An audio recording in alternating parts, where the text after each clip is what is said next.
காத்தோடுதான் காத்தாக மெதப்போம், நீரோடுதான் நீராக கலப்போம். இயற்கையின் மடியில் கொஞ்சம் சோம்பல் முறிப்போம். மழை துளியோ சுடுவெயிலோ சுவைக்கிற நெஞ்சம் போதும்.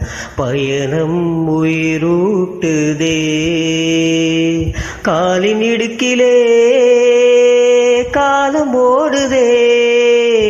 அன்பின் நிழலிலே வாழ்வு நீளுதே. தானாய் ஒரு மாற்றம் நெஞ்சில் பிறக்கும். திறவா திசையெல்லாம் அன்பில் திறக்கும். திறக்கும் எனக்கும்